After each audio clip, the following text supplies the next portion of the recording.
everybody. Welcome to Saved Radio. This is James, and I am with Ren. Hi, Ren. Hi, everybody, and welcome to Saved Radio. We're excited to be with you tonight. Kaming dalawa ay magkasama today. Ano bang nangyayari ngayon, James? Well, we're going to call this segment the 2020 Wrap Up. So, are we going to wrap? Talo na ako agad pag ganun. Hindi pala. Right? So, we're just going to ask each other kumusta ang bawat isa, what's keeping us busy, what we've been doing, and basically, we're just going to wrap this year up so that, we can see how God has been faithful to Save Radio in this past 2020. Even though we've had a really tough year for everybody, we know that we can still make this year the best year ever if we have Jesus in the center of it all, right? Ren, first question. How are you? Ako, I'm okay. I'm doing okay by God's grace alone. And I say that with an injured right arm. Ending the year unable to move my right arm and having to postpone the wedding that we've been planning. Pero, you know what? Daming naituro ni Lord throughout all of those challenges. So, ang perfect na may pa-wrap up ang Saved Radio. Ikaw, how are you? I am doing great. I've been very busy, as you know. Um, in the multimedia industry, medyo in demand. Kaya, because everybody's going online, kaya talagang um, sabak sa sa work. Ren, meron akong quick question for those who are not updated. Ano ba nangyari sa arm mo? Ano na bang status? Well, August 29 was that fateful day na nilakad Memorize ko talaga yung day. nilakad ko ang aming aso, and she's a puppy, pero she's a German Shepherd. She's a 25 kilo German Shepherd. Bottom line, mali yung ginagamit naming leash for her. Dapat yung sa neck na collar instead of the body leash. Tapos bigla siyang nag-wild. Nahila niya ako ng malupit. Accidentally. So I fell badly. So mali din yung pagkakabagsak ko. So I was rushed to the ER, and they found out na I have a displaced elbow. So dislocated siya, tapos comminuted yung fracture, meaning more than two yung bali na bones, and it's like tiny, like it was split into tiny pieces. Parang puso. Joke lang. So yon, parang puso. And now, Pero the ito, recovery, how's the recovery going? okay, so I was put in a cast for 8 weeks. Tapos it's out.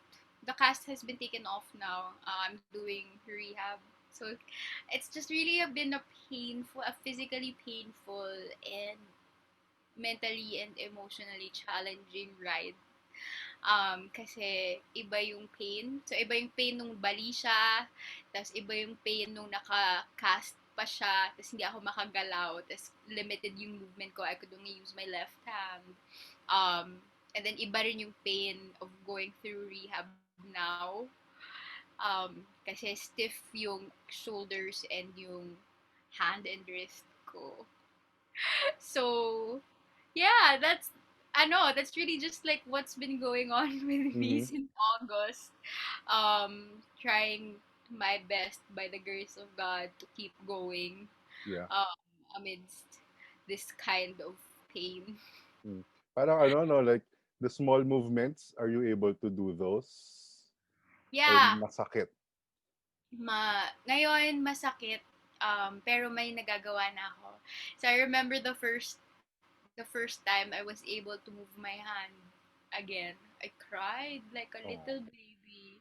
And you see rin the things that we take for granted sometimes. Like, alam mo yun, di ba mga bagay na dati nagalaw mo yung fingers mo, wala. Parang okay lang. Pero ito, like, I was able to move my hand. I was able to hold the pen. And those things. So nakakatuwa. So little by little, and it's amazing kasi that bones heal. Like ang galing ni God, na He created like our bodies this way and that they heal. So it's really parang an on new experience of the truths about God. Na yun, He's a healer and He heals. Anyway, yun lang. So ikaw, ano ang ano naman ang pinagdaanan mo recently? Pinagdaanan ko recently. I think this has been the busiest year for me in terms of my work career life. Kasi, ayun nga, as I mentioned a while ago, everybody's going online. So, everybody's consulting. How do you work on, how do you do Zoom? How do you make graphics? How do you do all these videos? How do you edit audio? And I think most of the pinaka-busy pinaka na bibigyan ko ng oras talaga is how we do our online church. Because as you know, um, social media right now, very strict sila with all copyright issues and all those stuff. So, kailangang mag-record ka ng sarili mong praise and worship song. Hindi pwedeng yung recorded na nagawa na. Hindi pwedeng you just play it na yung from your favorite Christian artist. So, our worship team had to record our own. So, alam mo yon, hindi lang siya, it's not simple. Akala natin na yeah, it's never simple pala talaga. But yun, so that's what I've been busy with. And at the same time, um, so there's church, there's my media projects, and then of course we have Save Radio, diba? Yun. Yeah, speaking of that, paano nga ba tayo nag-transition from board work to um, COVID time, diba? Anong ginawa natin this year? Grabe. Alam mo, like, iba si Lord, no? Like, He never runs out of ways to share the gospel and for us to keep on going. Parang, you would think we'd be limited by the pandemic, but He actually opened up so many more doors also for us. So, nagkaroon tayo ng Facebook live streams. And you know what? That's just been such a blessing. Diba? Na having to interview, I just like looking at it. I love this ministry. I love that we get this undeserved privilege to talk to Christians Yeah. and be inspired by them, like walking in faith in the different industries that they've been part of. So yeah, sobrang galing ni God na through this pandemic, it's sad. The pandemic is like devastating to say the least. But He's also been giving these amazing opportunities for us to still get the word out on who He is. So yeah, that being the case, I think magandang pag-usapan ng interviews. Yes. Ang ano ang mga highlights mo? Ikaw, ano yung input mo sa Okay. radio in the pandemic? Yeah. Um, ang pinaka-highlight ko, I think, was the very first months that we were doing Facebook Live. And then, alam mo yon, it's an everyday thing. We have a schedule, diba? Ako 9 to 10 in the morning. And I don't know, it's fun. It's very interactive with everybody. But it's also challenging. Kasi, of course, you have to have a content during that day. And then, nakangapa tayo on how to get things live on Facebook, yung mga ganyan, how to broadcast it. And then it was fun until dumating yung mga interviews nga na talaga mas nagkaroon ng meaning yung mga talks natin on Facebook Live. And I think one of my favorites would be the things that I learned from each one of them. A safe answer.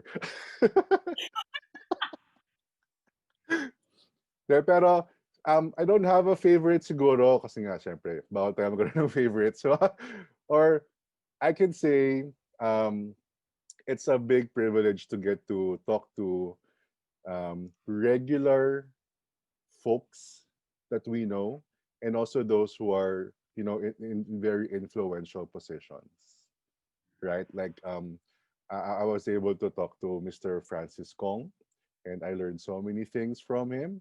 I was able to talk to the CEO of Sea Oil, right? We talked to him about how businesses are going because of the pandemic.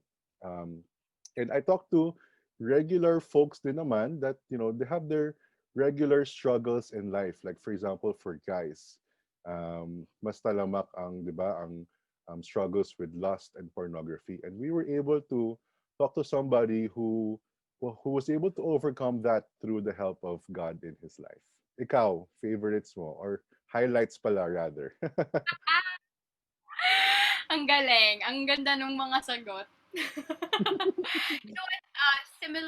Similar thing. Naalala ko lang nga, no, nung nagsisimula pa lang, yung having to prepare for an hour worth of live stream Yes. every day.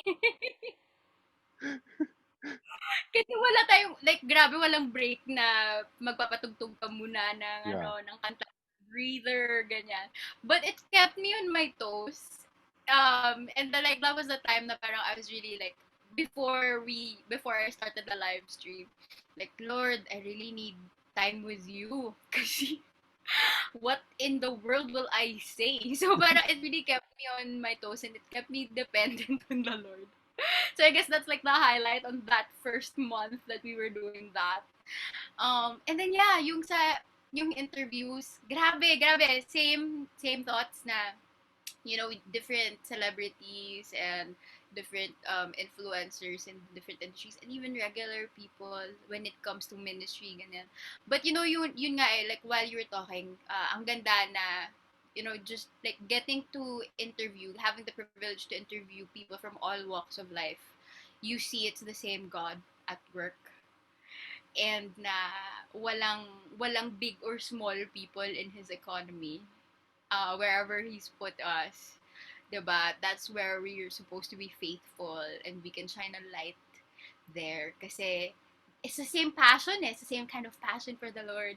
It's the same kind of faithfulness that they're experiencing with God and the fruitfulness that they're blessed with. So nakakatuwa, like just getting to realize that and see na in his economy, he puts us where we are. Walang big or small with him. Yeah. Naka-overwhelmed din. Like, I Yeah. got to talk to Hayden ko, of all people. I remember seeing him in church like years back and being so amazed by God na this man would encounter him powerfully. Tapos I get to talk to him na about it. So, ang galing. Like, just that privilege, undeserved privilege. Yeah. Oo nga, and you mentioned, 'di ba, it's the same God even if you're on the spotlight or you're in the audience or even if you're in backstage. Kasi sometimes if a person's life is highlighted on camera, minsan na tutuon yung focus natin on that person and no longer on God. And it's just amazing that even if you're a celebrated person or you're a regular person, it's the same God that will take care of you. It's the same God who protects you, diba? It's the same God who has a plan for you and has given you all the skills that you need so that you can do the stuff that He has assigned to you a long time ago. Life verse ko yun, Ephesians 2:10. I love it. Oh, ayan. So, also, I just want to add, for those who may not have an idea, we were struggling with the Facebook Lives in the first few months because it's an hour of talking like this. Now, if you notice, when we go live on the radio, we only talk for 1 minute to 3 minutes every time. Tapos we play the song again and then we talk again. So, alam mo yun, big challenge for us. And syempre, hindi naman kami mga vlog or mga influencers, di ba? True. True. Tapos talagang Nakaka nakaka-challenge, sabi mo. Yeah, and talagang big challenge yung ano din. I have to turn on the camera. Totoo. Alam mo, ang awkward ko pa nung mga simula. Kasi, like, because I don't turn on the camera, I don't know, like, stuff about it. Parang the lighting, the head face, and all of that. And I would, like, keep on getting like comments on how to improve. Ang dami lang. Pero ayun nga, learning process and like even getting comfortable doing stuff na, you normally don't experience. So it's being pushed out of your comfort zone. So like, ang galing ni God. Kasi we were able to get through it by God's grace. So parang graduate na tayo bigla doon. Parang, Oo nga. testing. O, graduate na kayo. Ito naman, bagong challenge naman. Interviewing people of various walks. Yeah, and And syempre, we're on the radio. It's just the voice that everybody hears and never the face. Diba? So, we can say, right, we really learned a lot. Tama ba? When did you learn a lot, 2020? sobrang daming lessons from 2020. Sige nga, can Just you like, share one? ay, Aha, galing, diba? may quiz pala ito. Ah. Yeah. You know what? One of the amazing things about the Lord that He keeps on reminding me also about is yung truths about Him, hindi siya matatapos na gets ko na tong truth na to about God. It will always be like a fresh encounter of the things of God. And so when we say, Christ is enough, and when we say His grace is sufficient, it's easy to say it because it's in the Bible. You read it everywhere there, right? But like to experience it, like I would really say 2020 has been the ultimate picture for me of that, of Christ being sufficient and His grace being sufficient. Kasi yun nga, talking about like the challenges on the end of like transferring to Facebook Live and then doing all of these things out of our comfort zone, like His grace was enough. He pushed us to get out of our comfort zone, and by His grace we were able to get through that.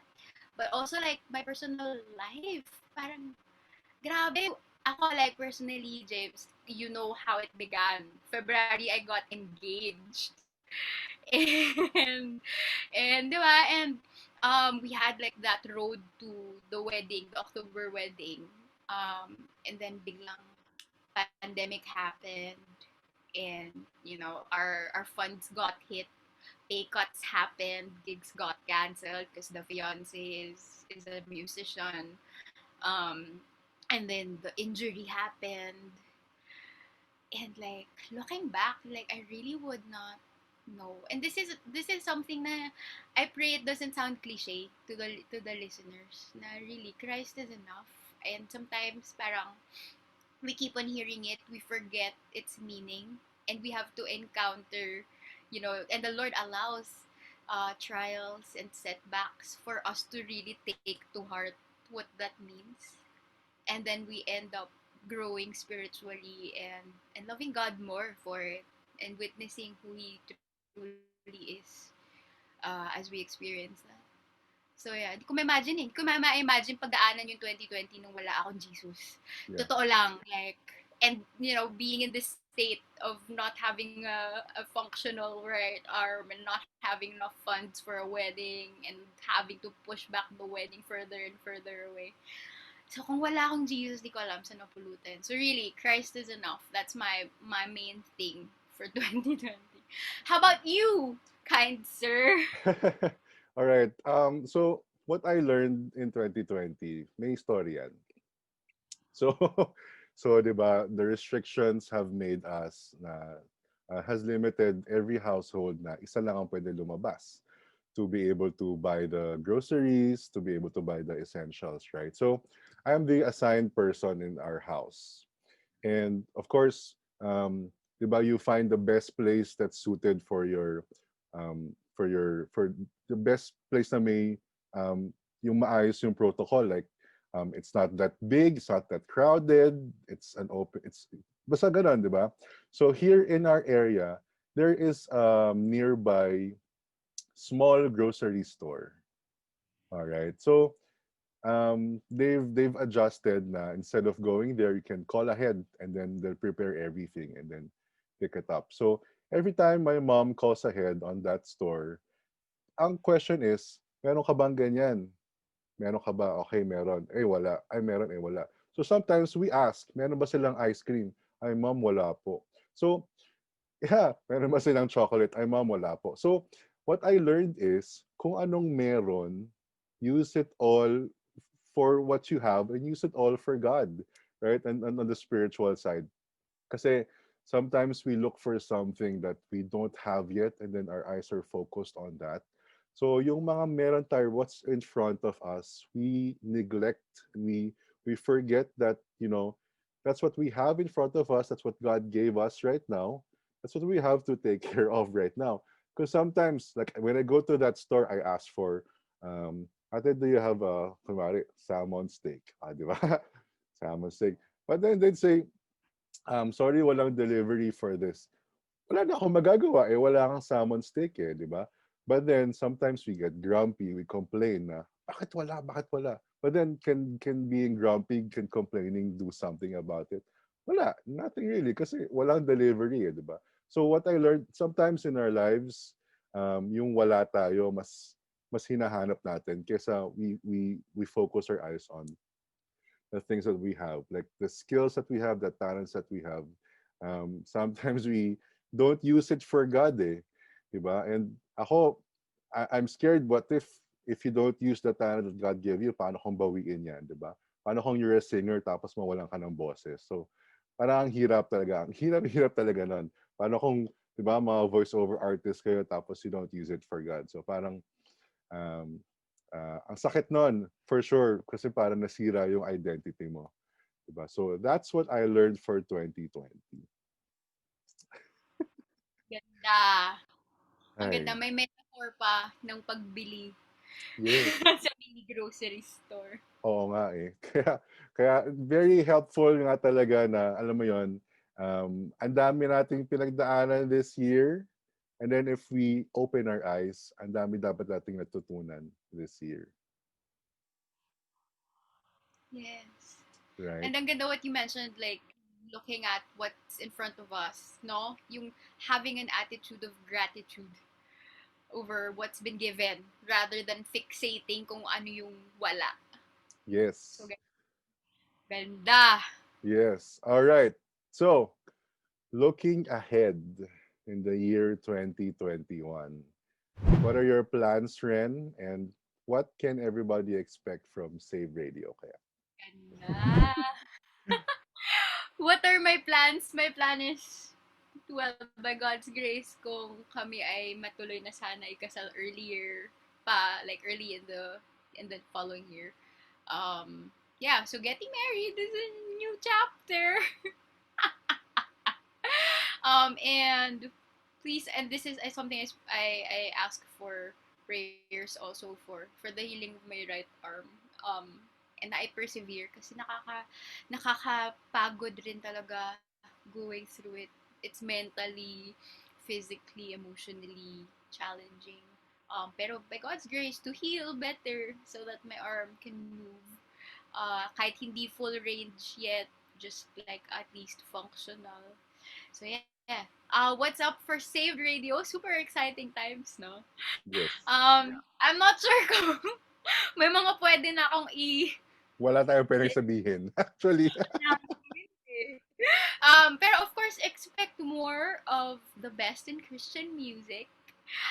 We're looking forward to having more interviews and inspiring testimonies of, again, both people in the limelight and people serving behind the scenes, because everyone is walking in faith and the Lord has stories to tell in each life. That's it. I think more segments, pero hanggang doon na lang ang pwede ko yatang sabihin. James, how about you? right. My plans for 2021, I think I'm gonna learn more on what I do with my craft as a media artist, right? Syempre hindi tayo pwedeng we're able to do this, settle there. Hindi na pwede kailangan we have to, improve on the things we have to improve on. Um, yeah, and then what's up for Save Radio in 2021? You said it right. there's going to be a lot of stories to tell. All right. What do we mean about that? Abangan niyo yan sa 2021. That is true. Ayan. Yeah. Okay. Ren, thanks for joining us tonight. But before that, Ayan. ikaw na. Your turn. Okay, meron tayong fast talk. Okay. I'll open my notes. Na-surprise si James kasi bago kami magsimulang gawin itong interview, bigla na lang Mm-mm. ako, magpa-fast talk din tayo, syempre. Okay. Okay, so we take turns asking questions. 3 to 5, ilan ba gusto mo? Dalawa lang nasulat ko eh. Okay, hanggang 3. Hanggang 3. I'll think of something in the last one. You ready? Ready? Okay. What are your top 3 Christmas songs? Ah, um, the first Noel. Kakantahin ko ba? Joke lang.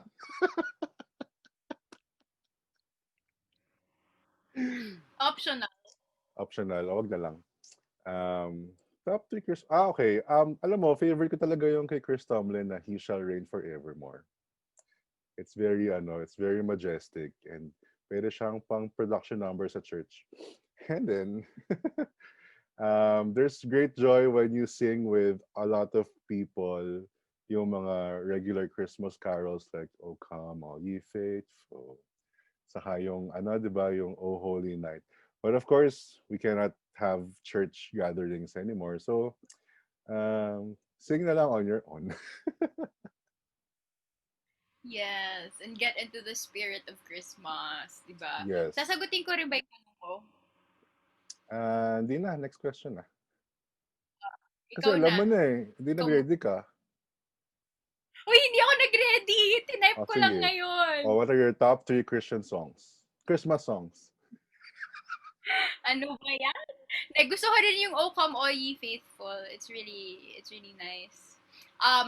This is Jesus by We Are Messengers. We play that on Saved Radio.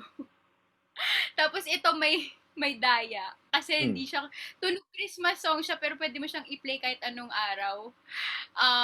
But I love Jimmy Needham's jazzy take of Come Thou Fount. So, tunog Christmas siya kasi it's jazzy. But yeah, it's really nice. Anyway, yun lang ang top of mind ko. Okay, game. Ikaw naman. Okay. If you were to have an afternoon tea with any woman in the Bible, who would it be and why? Yan, Tita Ren. Ang hirap. Alam mo yung mga ganyan, parang ang daming biglang pumapasok sa utak ko na sagot. First, Um, top of mind. top of mind. Okay, Woman at the Well. I wanted to say Mary. Mm-hmm. Pero in terms of having a Q&A and a sharing, feeling ko like I wanna get to know someone that I can really relate to Mm. when it comes to experiencing the grace, the love of Christ. Yeah, yun lang, top of mind. Ganda na, no? Parang on an ordinary day, she just wanted to get her jar of water, pero hindi niya alam he's gonna get the living water. Ah? Tears. Yeah. Okay, ako na. Ay, di, Okay. sagutin mo yung sa'yo. Sagutin mo yung sa'yo. O sige, pero hindi na siya woman. Pwede na bang man? Man. O sige, ako, my afternoon tea with Job. Wow! Di ba? Aabuti ng dinner yan, bro. Oo, tapos sasabihin ko sa kanya, your friends will not bring you any good. Don't listen to them. Aasarin ka lang nila. So, pray ka na lang. Pray ka na lang, tapos read your Bible eh. Yeah. Pero ang gusto ko talagang itanong sa kanya, anong naramdaman niya when God told him? Yung medyo pinagalitan siya eh, di ba? Sabi, were you there when I created the world? Sabi ni God eh. Di ba? Parang, sabihin ka ba naman ni Lord ng ganun? Siyempre, di ba? Para may mag-comfort din naman eh, no? kapag nandun ka. Okay, sige. Ako na pala. Next question. Ito, madali lang to. Sana. Favorite Christmas food? Tacos. I know hindi siya Christmas food, pero sa bahay namin, there's always tacos pag Christmas. Parating may taco station dyan. Social. Nag- Social ng Mm. tacos. Oh, nandun lang siya ngayon. Okay. Ikaw, Christmas food. Paella, hindi rin Christmas food. My mom makes the absolute best paella. Mm. And yun nga, for some odd reason, parate lang din siyang nag-a-appear pag Pasko o pag fiesta. So I look forward to it. Okay, your turn. Yung paella, parang parol on the, ano, di ba, dining table. Oh, pwede. Okay, ito na. Kung may exchange gift, ano ang isusulat mo sa bunutan?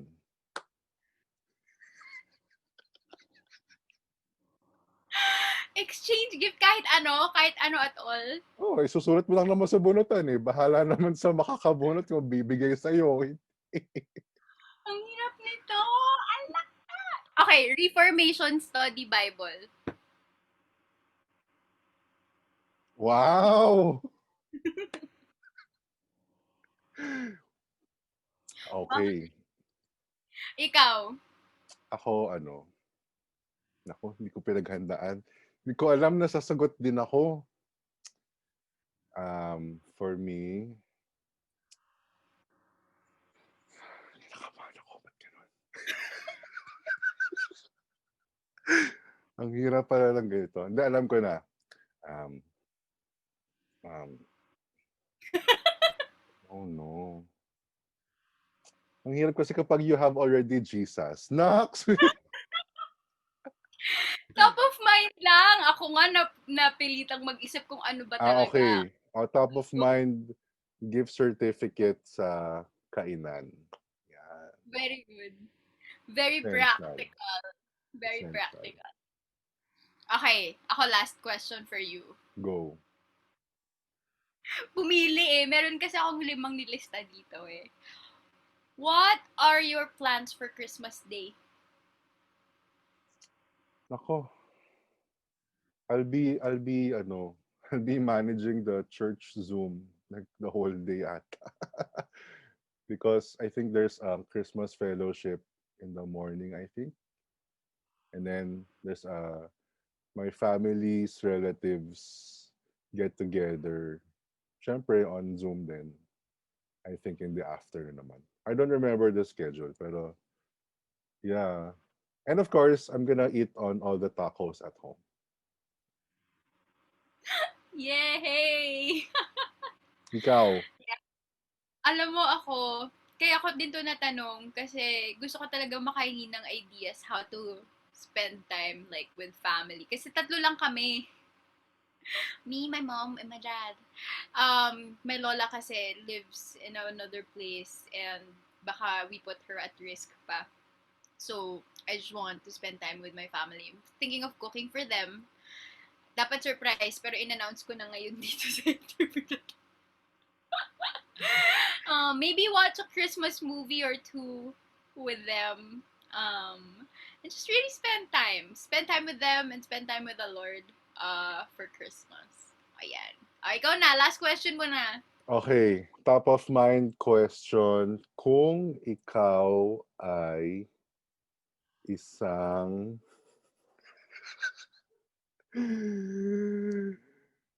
ah, naku, ang hirap. Hindi nag-ready. Wala na akong third question. Hindi ako Okay na lang. makaisip. Last na.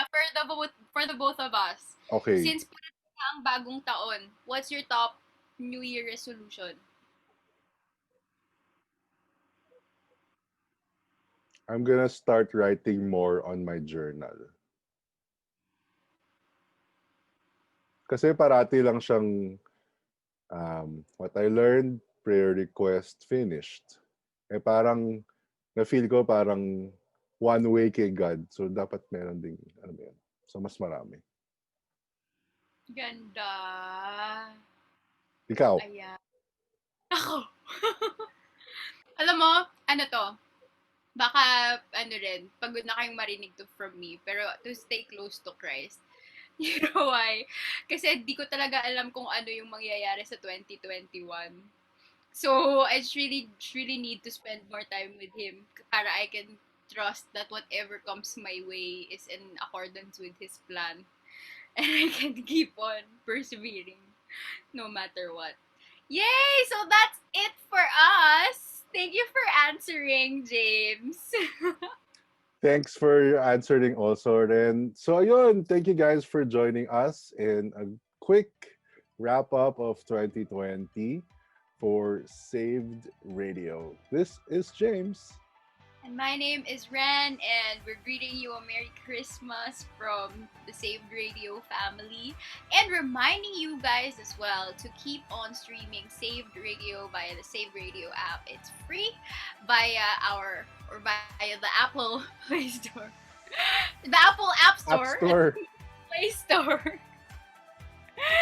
And of course, to follow us on our social media channels. That's at Saved Radio PH on Facebook and Twitter, and at Saved Ministries on Instagram. So once again, this is Saved Radio. Taking back the airwaves for Jesus. Bye, Bye, Ren. bye, James.